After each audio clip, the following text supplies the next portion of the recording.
bad AC compressor versus a bad AC pressure switch.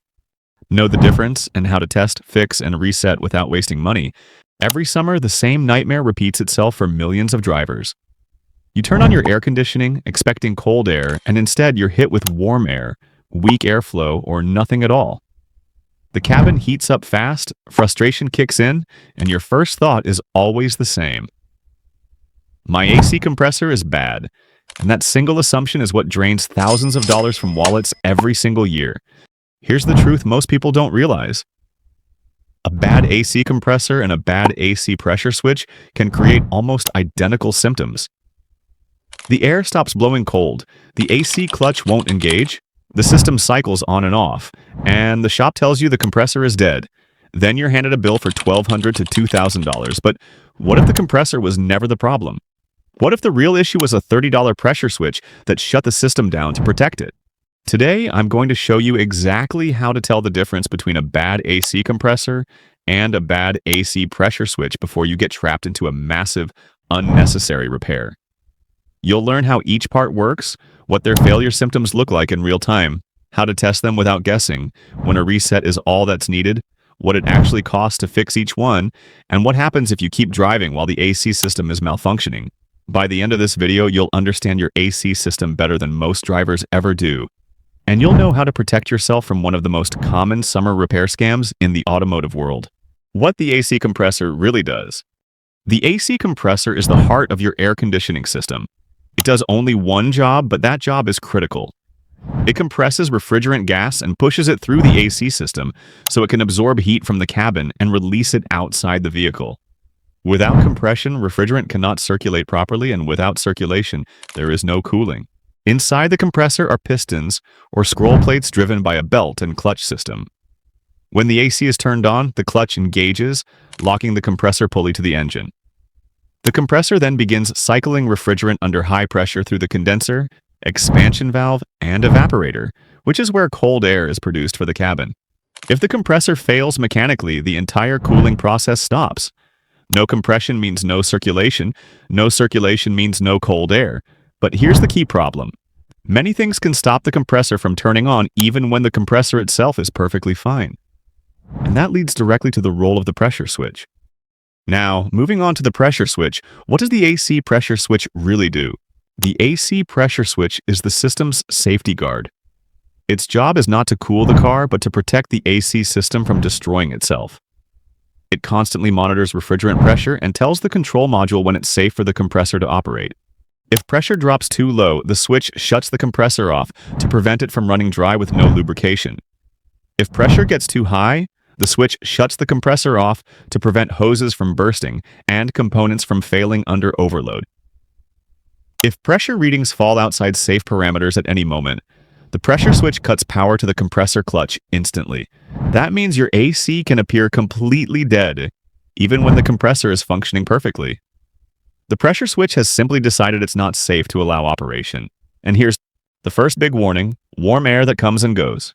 One of the earliest warning signs that separates pressure switch issues from compressor failure is the way cooling behaves.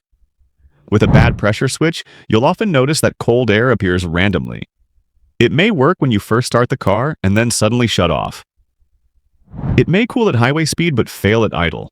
It may stop working in extreme heat and suddenly start again at night. This intermittent behavior is classic pressure switch territory. The system is reacting to fluctuating pressure readings. As the pressure moves in and out of the switch's threshold, the switch repeatedly disables and enables the compressor. To the driver, it feels like the AC has a mind of its own. A bad compressor behaves very differently. When a compressor fails mechanically, cooling does not come and go. It's usually just gone. The system stops producing cold air consistently and doesn't suddenly recover on its own.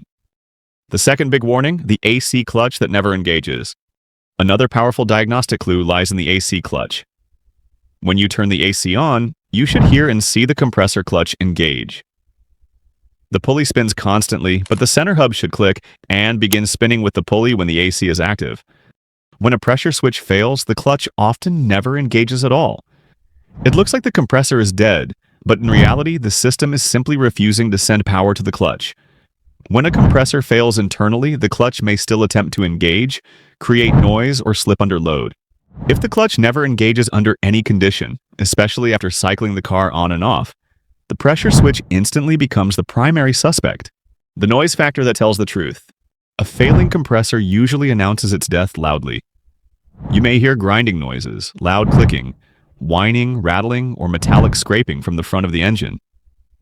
These sounds change with engine speed and often worsen when the AC is turned on.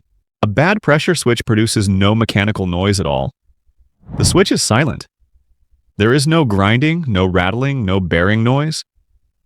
The system simply shuts down quietly, and a loud AC noise usually means compressor damage. Silent shutdown usually means electronic shutdown. Why AC systems shut down? Even with full refrigerant. One of the most confusing situations for drivers is when the refrigerant level is correct, yet the AC still refuses to engage. This is where pressure switch failure becomes the top suspect. The switch can fail electrically, sending false low pressure or high pressure readings to the control module. Even when the refrigerant is perfectly filled, the system thinks the pressure is unsafe and disables the compressor. Drivers often chase this by repeatedly recharging refrigerant, causing overcharging, which only increases the risk of real compressor damage later.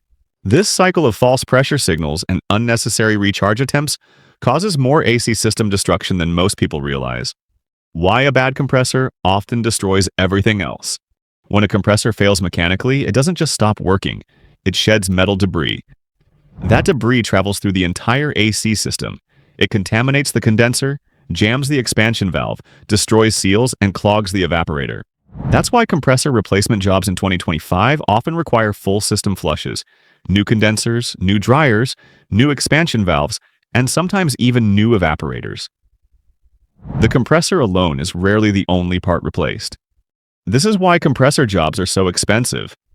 Not because the compressor itself is the only problem, but because when it dies violently, it takes the entire AC system with it. Why a bad pressure switch rarely damages anything. A failed pressure switch does not damage the AC system mechanically. It simply shuts it down. Nothing grinds. Nothing overheats internally. No metal circulates. The AC system remains physically healthy, just electronically disabled. That is why pressure switch failure is one of the least destructive AC problems you can have. The danger comes only when it's misdiagnosed and ignored while the real pressure problem continues to grow unseen. How to tell the difference? If your AC shuts off randomly, works sometimes at highway speeds, stops at idle, or changes behavior with outside temperature, the pressure switch should be the main suspect.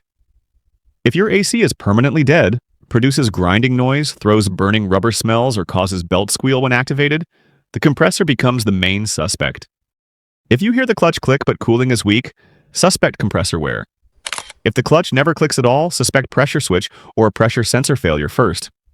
These behavior patterns matter more than any random scan tool code. The one test that instantly exposes pressure switch failure. With the engine running and AC turned on, observe the compressor clutch. If it never engages, unplug the pressure switch electrical connector briefly and check whether the clutch engages. In many vehicles, disconnecting the switch puts the system into a default state that can allow compressor operation momentarily. If the compressor suddenly engages when the pressure switch is bypassed, you have just proven the compressor is physically capable of working. That means the switch or its sensor wiring is faulty. This single test saves thousands of dollars when performed correctly. Why you must never bypass a pressure switch long-term. The pressure switch exists to prevent catastrophic failure. Never bypass it permanently. Temporary bypass for diagnosis is acceptable, but permanent bypass allows the compressor to run dry or run under dangerous pressure. That leads directly to compressor destruction, hose rupture, or condenser failure. Bypassing protection systems always multiplies damage rather than preventing it. How to reset. AC pressure switch systems in 2025. Many modern vehicles store pressure switch faults in the control module. Simply replacing the switch does not always restore operation immediately. The system may require a power reset by disconnecting the battery, or a scan tool reset that clears pressure-related fault codes. In some vehicles, the system also recalibrates pressure values after a restart and requires a full drive cycle before normal operation returns. This leads many people to believe their repair failed, when in fact the system simply hasn't completed its relearn process yet. How to test a compressor without guessing. The most reliable compressor test is observing whether it builds pressure once engaged. When the clutch activates and no cooling occurs, and gauges show little pressure difference between high and low sides, the compressor is failing internally. A healthy compressor produces a strong pressure split. If the pressure remains nearly equal while the clutch spins, compression is gone. This test separates bad compressors from bad sensors instantly. What happens if you keep driving with a disabled AC system? Driving without AC does not damage the engine directly, but on modern vehicles, the AC system is tied into cooling strategies, defrost function, humidity control, and even engine load management. A disabled AC can reduce defrosting ability, leading to dangerous windshield fogging. AC failure also raises cabin temperature, which affects electronic modules, especially in hybrid and EV-adjacent vehicles where heat accumulation is more critical. In severe cases, AC failure tied to fan control modules can even cause overheating under extreme conditions. Why many shops misdiagnose AC systems? Many shops do not perform deep electrical diagnostic on AC systems due to time constraints. They connect refrigerant gauges, see abnormal readings, and conclude compressor failure without verifying sensor behavior. Other shops assume that since the compressor is expensive and commonly fails, it must be the problem. That assumption leads to unnecessary compressor replacements millions of times per year. The pressure switch, being small and overlooked, is often ignored entirely. If this video saved you from replacing a compressor you didn't actually need, make sure you subscribe. The next videos will cover AC clutch failure, refrigerant leak detection without dye, and why some cars lose cold air only at stoplights. Share this video with anyone sweating in their car right now, wondering if their AC is dead. It might save them thousands.